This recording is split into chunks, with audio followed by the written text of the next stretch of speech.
other shows we have for you to enjoy at myclassicradio.net. The Avengers was most certainly not a household name in South Africa prior to the radio series.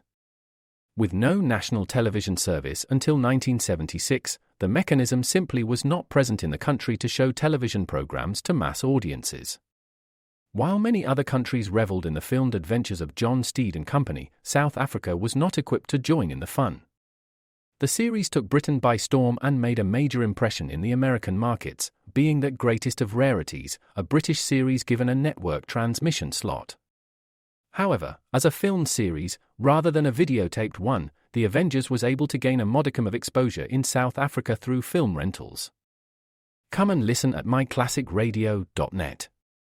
If you're struggling with alcohol or drugs, Recovery Centers of America can help. The holidays are over, the new year is here, and the time to act is now. Expert private care at Recovery Centers of America will get you on the road to recovery today. At our award-winning and fully accredited treatment centers on the Eastern Shore and in Southern Maryland, you will be treated with compassion, dignity, and respect by our dedicated team of professionals. You will also benefit from specialized programs, 24-hour medical care, and the comfort of our outstanding facilities. Let us help you. We will answer your call 24/7 and can get you into treatment as soon as today. If outpatient care is right for you, you can receive a same-day assessment and attend therapy in person or virtually. And because we accept most private insurance plans, you get premium care without the premium price. Don't wait. Start your new year. Start your new life today. Call 1-888-RECOVERY now. That's 1-888-RECOVERY.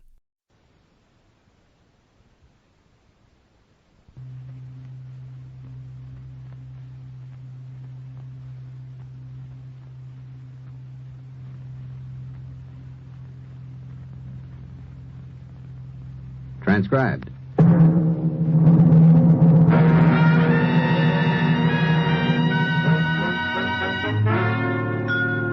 Dangerous Assignment, starring Brian Donlevy as Steve Mitchell.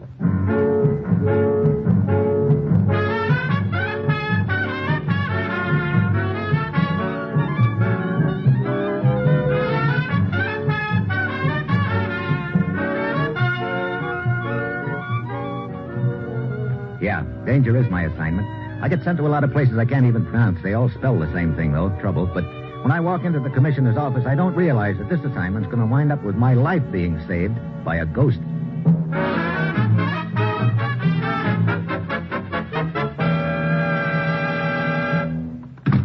Morning, Commissioner. Ruth said you had an assignment for me. That's right, Steve. Well, what do I go chasing after this time? We already have it. What do you mean? This dictating machine cylinder. I don't get it. That's the point. Neither do I. Listen, I'll play it for you. Huh? A survey of European industry for the first 3 months of 1951 reveals an overall decrease of 10% in the total man-hours lost due to the common cold, as compared to a similar period of 1950. Detailed statistics are as follows. France... That's enough to give you the idea, Steve. The rest of the cylinder is merely a collection of statistics on the individual European countries. Well, 3 cheers for the enemies of the common cold, but what's all that got to do with me? You see anything secret about this information? Of course not. And why would somebody offer an American $5,000 to smuggle this cylinder out of the country and take it to Europe? Why? Sure. Doesn't make sense, does it? Oh. Who was trying to smuggle it out? A young student named Emerson. He's waiting in the next room to tell you all he knows about it, which apparently isn't much. Where was he arrested? He wasn't. He turned himself in when he became convinced there was something fishy going on. I see. Where'd Emerson get the cylinder? From the secretary of the man who recorded it. She's in custody, but we haven't been able to get any information out of her. I suppose you've considered the possibility that the information on that cylinder might be in some kind of code. Our best cryptanalysts haven't found the slightest indication that it is. Who recorded this thing, Commissioner? Anton Marty. Never heard of him. I'm not surprised. Neither have I. Apparently, he's an unimportant figure. Marty came over here from Europe to live after the war. He's employed by our government as a research consultant on European industry. Has he been investigated for loyalty? Completely. Where is he now? En route to Europe by boat on official business. What kind of official business? 5 days from now in Naples, Italy, there's to be a very important conference relative to the setting up of the Continental Defense Corporation. Oh, yeah, that's the new company that's scheduled to manufacture a lot of war materials for Western Europe, isn't it? Yes, it's being organized and will be held by a man named Trasco. The idea is that raw materials from Western Europe will be channeled to the Continental Defense Corporation as a means of preventing them from filtering behind the Iron Curtain. Sounds like a pretty big deal. It's a tremendously vital one as far as the Western European defense defense block is concerned. Anyway, Marty is en route to that meeting to serve as a consultant to our delegation. You think there's a connection between the cylinder and the Continental Defense Corporation? Not as far as we know. Well, look, I don't see what all the fuss is about, so somebody tried to smuggle the cylinder out of the country. We don't know why, but we've got the cylinder. We can't let it drop there, Steve, and I'll tell you why. Before we took this secretary into custody, we kept her under surveillance. She had a secret meeting with our old friend Gabor. Gabor? Sure, probably the toughest foreign agent we've ever had in our hair. You know Gabor never touches anything unless it's big, Steve. That's why I want you to find out what's important about that cylinder. So go anywhere and do anything you have to. But find out what this deal is all about. Well, that's it. You've got your assignment. Good luck.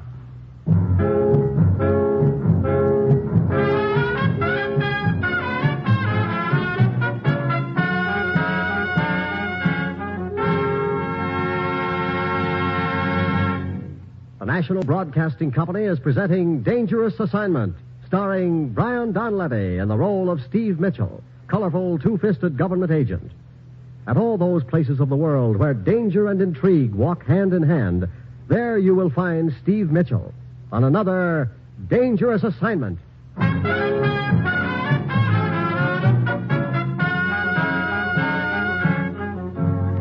Well, I've been handed a lot of snarled-up jobs in my time, but this takes the cake. A secretary offers a student $5,000 to smuggle a recording of a report on the common cold to Europe.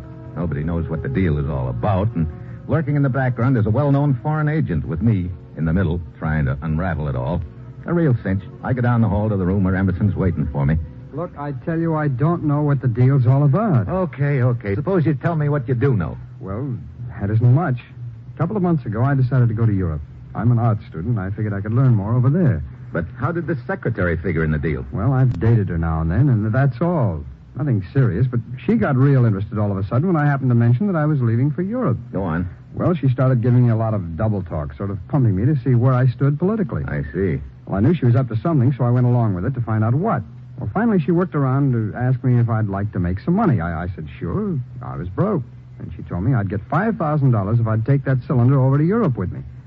Well, then I knew there was something pretty shady about the deal, particularly when she started in on the hocus pocus. Hocus pocus? What do you mean? Well, she said I was supposed to go to Italy, an amusement park outside of Rome, the Carousel. Then what? Then I was supposed to give a password. What is it?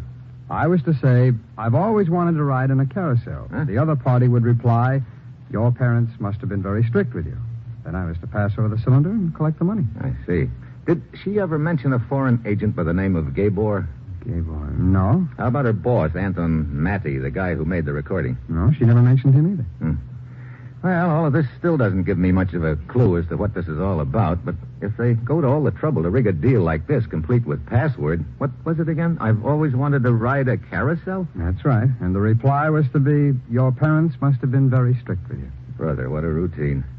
Hey, wait a minute. This girl secretary is in custody, and they didn't tell her that you'd reported the deal to us. No, I wouldn't know about that. Chances are that Gabor doesn't know it either, so if we kept you out of sight for a while, he'd think the scheme was in operation. Mr. Mitchell, I don't understand what you're getting at. I'm going to arrange a substitute for you, Emerson. Substitute? Mm-hmm. You mean somebody's going to take my place? Take that cylinder to Europe? That's right. Well, who? Me.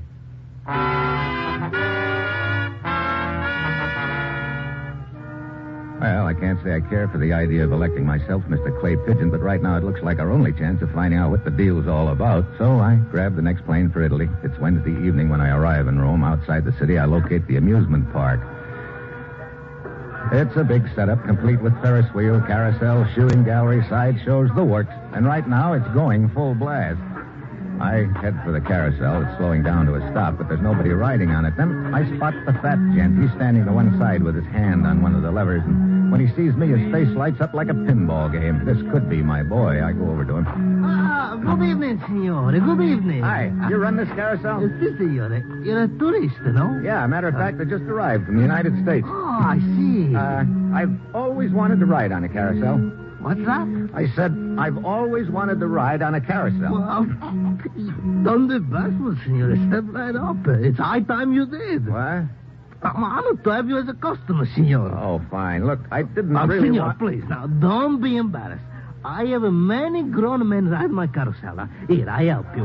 Which animal you like? Now, wait a minute. Senor, you have always wanted to ride a carousel. You shall ride a carousel. I insist. Before I can stop him, 2-ton Tony's hoisted me aboard. He yanks at the lever, and there I am, galloping gracefully around on a giraffe, all of which isn't exactly the way I planned for things to work out. Nice ride, no? What? Hey, where'd you come from? You seem to be enjoying your ride. I thought I would join you on this somewhat tattered-looking ride. You must specialize in trick riding. I didn't see you climb on. Let us say that I am an expert at riding the carousel. Oh? And you, sir? What about me? Are you an expert? No, strictly an amateur. First ride, perhaps. My first ride. But perhaps you have been looking forward to this for some time. Yeah. Matter of fact, I've always wanted to ride on a carousel. Your parents must have been quite strict. Well, what do you know? No wonder Fatso didn't tumble to the password, so you're my boy. I am your boy. I am Sarvik. Now, the cylinder, please. Huh? You will please give me the cylinder. Not so fast. If you think I'm going to hand this over to you, you've been riding these carousels too long, Sarvik. I'll deliver this cylinder in person and collect for it. Well, now, we will get off the carousel. Now? See, it is not moving very fast. I will go first. Come in. Okay. Now what, Sarvik? Follow me.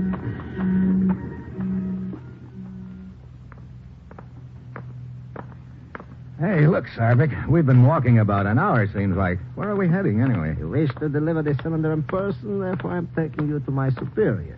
Here, into this alley. Here we are at last. I don't see anything, just a dark alley. Indeed. But for you, it is the end of the trade. Huh? Hey, a knife. For you. And for me, this cylinder. Guess again, Buster. That's better. Now I'll... Oh! He gives me a sudden knee into the breadbasket that doubles me over like a croquet wicket. By the time I get my wind back and scramble to my feet, he's taken off. I pound down the alley after him, but he's got too big a start on me, so I finally give up. Right now, I'm not sure where I stand in the deal. Are they on to me, or was Sarvik trying to pull some kind of a fast one?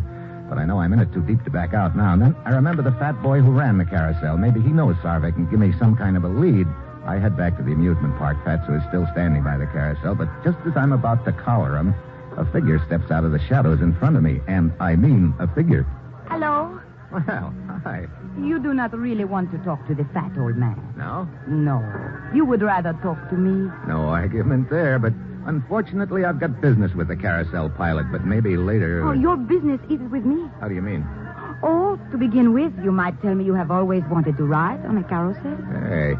To which I might reply that your parents must have been very strict with you. You know, this tune must be on the hit parade. Huh, senor? The last time I tried out that password, a little gent tried to tickle my ribs with a knife.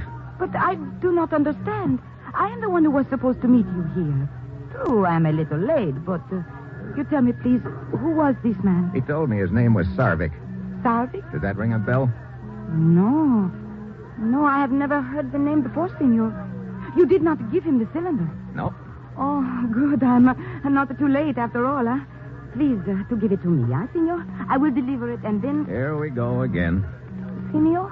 Look, I'll tell you the same as I told Sarvik. I'm going to deliver the cylinder personally and collect for it. Oh, but that would be awkward. Not as awkward as if I don't deliver it at all. You do not trust me. You're so right. Very well, you come with me. Oh, no. What's the matter now? Look, you and Sarvik must have rehearsed your routine together. That's what he said, too. Come with me. So I did. Almost wound up dead. But, senor, how you could get dead with me? That's what I don't want to find out. But all I want you to do is come to that small cafe over there with me. Oh? Don't tell me that's headquarters for this operation. No, senor. But there is a telephone there. I will telephone the person I work for. Okay. Tell him to meet us here and to bring the money.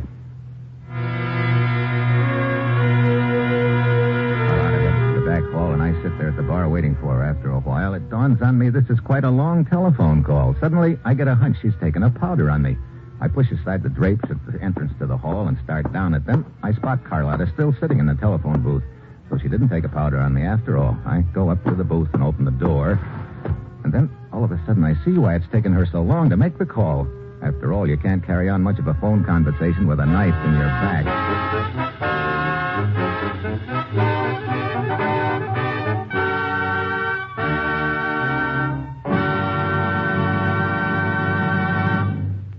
Now, back to Dangerous Assignment and Brian Donlevy as Steve Mitchell.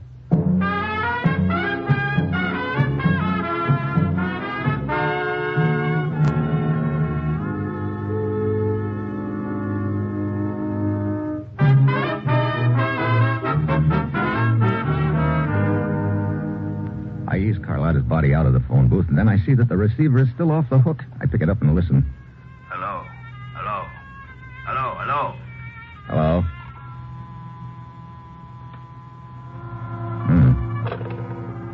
Well, I'm getting nowhere fast. I don't know who knifed Carlotta. I don't know who she was talking to when it happened, and all I've got to go on is a voice and a violin. I pick up the phone again and call the police. 10 minutes later, Lieutenant Umberto prances in, a guy I've worked with before. He's a dapper little gent with a monocle, and undoubtedly the guy for whom the alphabet soup was invented. So, we have the following items. A, the body of a girl killed by a knife in the back. B, the knife. C, the contents of her purse, which identify her as one Carlotta Donato. D... Look, Umberto, before you use up the alphabet, I'd better fill you in on the background. As I was about to say, item D, background. Yeah. For you to supply, Mitchell. Please proceed. Well, I'll give you what I know, which isn't much. An inconspicuous little character named Anton Matty dictates a report on the common cold in Europe. His secretary, who apparently is working with a red-hot foreign agent named Gabor, swipes the cylinder and offers an American student $5,000 to smuggle it to Europe and deliver it here in Rome. Senor Mitchell. I know. If it sounds confusing, it's because it is. But you haven't heard the half of it yet.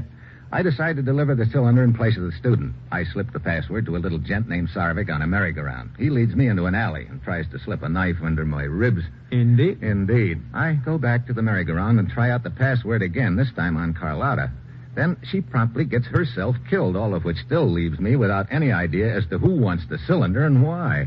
Senor Mitchell, cases like this I usually file under item X. That's a good heading for this one, believe me. You say you found some identification papers in Carlotta's purse? Anything else? Si, senor. Item E, money.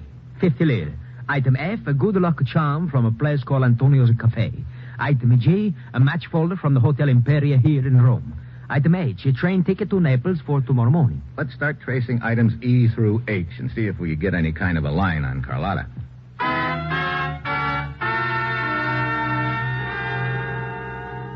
I head to the railroad depot and finally locate the clerk who sold Carlotta the ticket, but he doesn't remember if she was alone or if not, who was with her. Then I try Antonio's Cafe, but I find out they give out those good luck charms to all their customers. So I meet Lieutenant Umberto at the Hotel Imperia, and one look at his face tells me he hasn't had any better luck.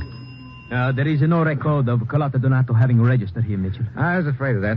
Just because she has a match folder with the name of this hotel doesn't mean that she was a star boarder here. I know, senor, but I was hoping... I was, too.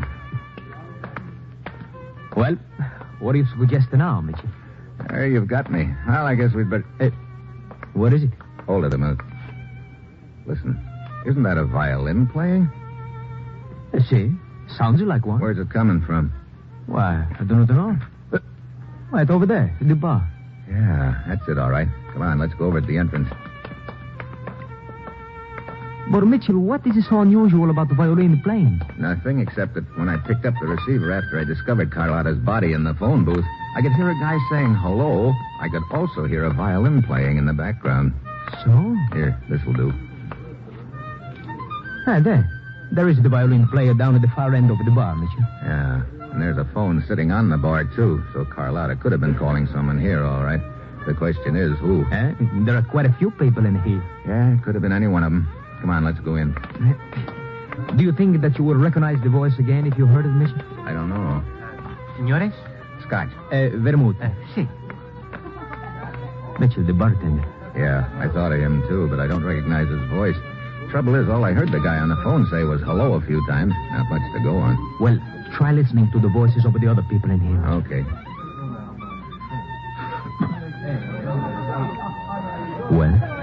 How can you pick one voice out of that hodgepodge? Bartender. See, it's almost impossible. Hold it. Si? What is it, Mitchell? Quiet. I'm going to my room. If another call comes for me, have it transferred there. Very well, Signor Trasco.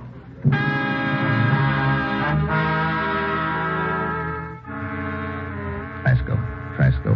Where have I heard that name? And the voice, I think it's the one, but I've got to be sure, and there's only one way to find out. I slip out into the lobby, and from the phone booth there, I can see into the bar. I call and ask for Trasco. Then I watch the bartender hurry out into the lobby, collar Trasco, and lead him back to the phone in the bar. Hello? Yeah, no doubt about it anymore. The same voice I heard over the phone right after Carlotta was killed. Hello? Hello? Who is this? You still interested in that cylinder? Yes. You have it? That's right, Trasco. How do you know my name. Never mind. Where can we meet? One moment. What's the matter? Carlotta was supposed to get the cylinder from you and bring it to me. Where is she? I'll fill you in on that when I see you. I'm not sure I trust you. Look, do you want the cylinder or don't you? Very well. You know where the amusement park is, the place where you contacted Carlotta? Sure. There is a quiet side road just before you get there. Be there in 1 hour. A car will be parked off the road under the trees. I will be in the car. Okay, have the money ready. Yes, one thing more. What's that? Be sure you'll come alone. Yeah, you do likewise. I'll see you in an hour. Well, he's the one, Mitchell? Yeah, he's the one, all right. Hold it, Umberto. Here he comes out of the bar. He obviously does not guess that call came from right here in the lobby. Going up to his room. Look, have you ever heard the name Trasco before? Trasco? No, I do not think so. Well, I have. Only trouble is I can't remember where. Hey, wait, the commissioner. The commissioner? What is it, this commissioner? Stick around. I've got to put a call through to the United States.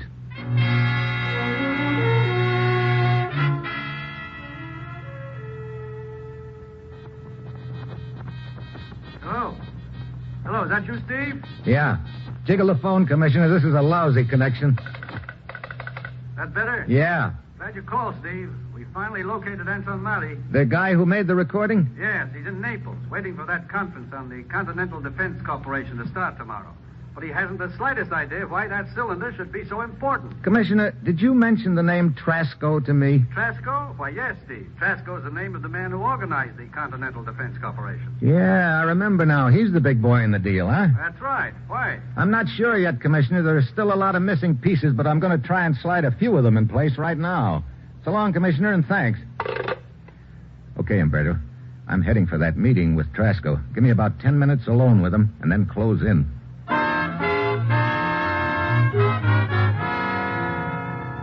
I drive out of the city towards the amusement park and then turn off on the side road Trasco told me about. I spot a car parked off the road, so I park my own and walk over to it.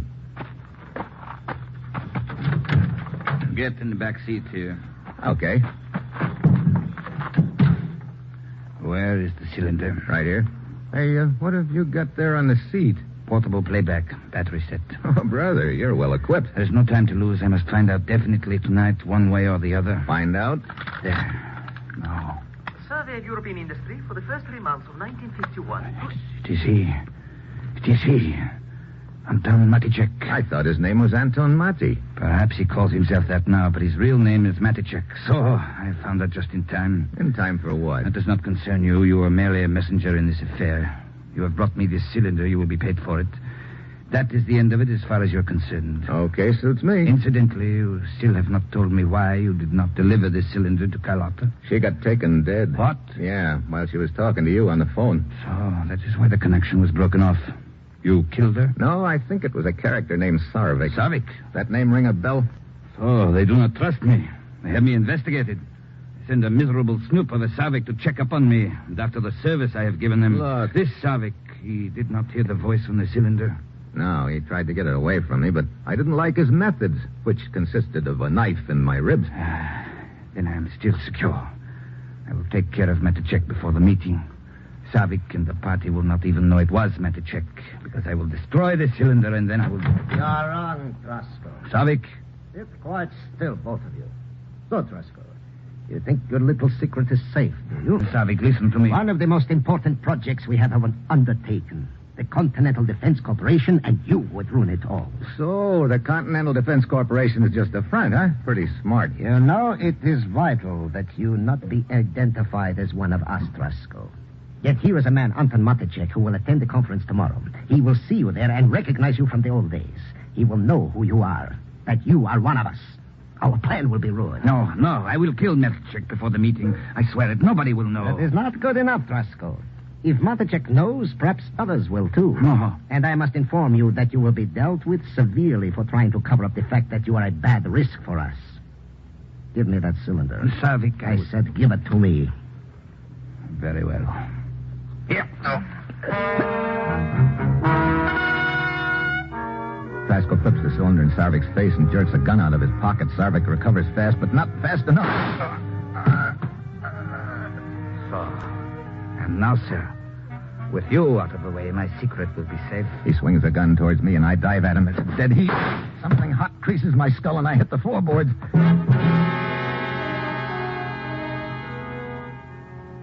I guess I'm out only a few seconds when I come to. Lieutenant Umberto is standing beside the car, pumping lead down the road.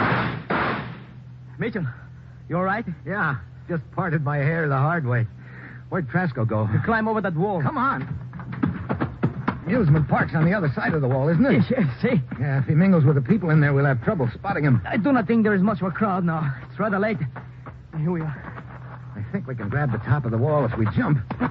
Yeah, I've got it. Okay, come on. I'll give you a hand. All right. Up you come. Grazie. Not much of a crowd in the ground. Come. Now, let's sit here on top of the wall a moment. I think we'll have a better chance of spotting him from up here. Perhaps you're right. Mitchell, were you able to find out what this is all about before the shooting started? Pretty much. From what I could piece together, it breaks down something like this.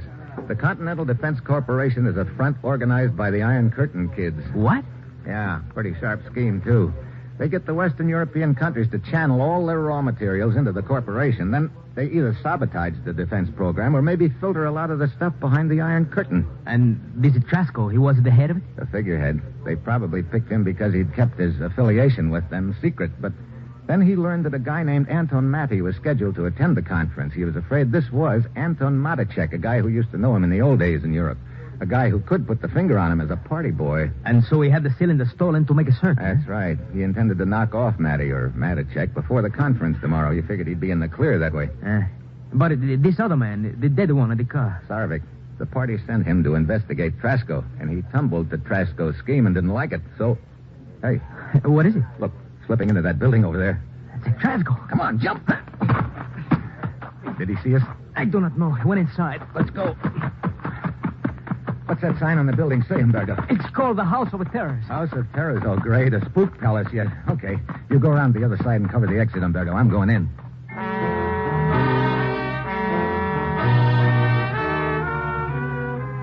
I shove open the door and duck in fast. It's dark. The joint is typical. Assorted groans and wild laughs. I start threading my way through, and halfway through, the floor heaves under me. I lurch to one side and grab a handrail to steady myself. Suddenly, a large ghost-like figure is flapping in front of my face. I swallow my Adam's apple and poke at it. It's a sheet. Tripped into action when I grab the handrail. I start moving again and sweating. Still no sign of Trasco. Then, all of a sudden, a gun in my ribs. Turn around. I have no desire to meet your friend at the exit. We are going out the way we came in. Move. We start walking. If I don't think of something fast, I'm cooked. Then I remember the handrail in the sheet. I hope it never misses. We reach the spot. Then I grab for the rail, and sure enough, the ghost flaps out in front of us. Thanks, spook. Mitchell, where are you? Right here, Umberto. Oh, and the Trasco. Also right here, horizontal, with the help of my friend, the spook. So, you and this friend of yours, you're too much of a Trasco, huh? You might say that against the two of us, Trasco didn't have the ghost of a chance.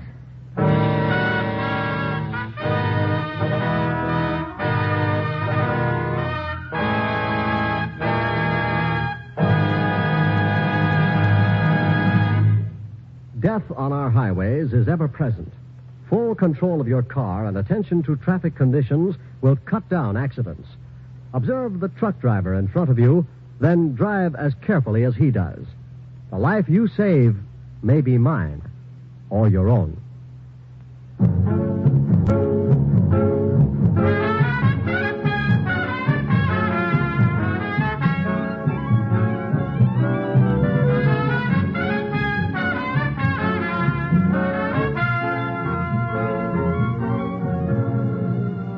Dangerous Assignment, starring Brian Donlevy as Steve Mitchell, with Herb Butterfield as the commissioner, is written by Bob Reif and Adrian Jondo, with music by Robert Armbruster, and is produced and directed by Bill Karn. Others in the cast were Tony Barrett, Stacey Harris, Don Diamond, Betty Lou Gerson, Lou Krugman, and Raymond Burr. Be with us again next week at this time, when Brian Donlevy, starring in the role of Steve Mitchell, will embark on another Dangerous Assignment.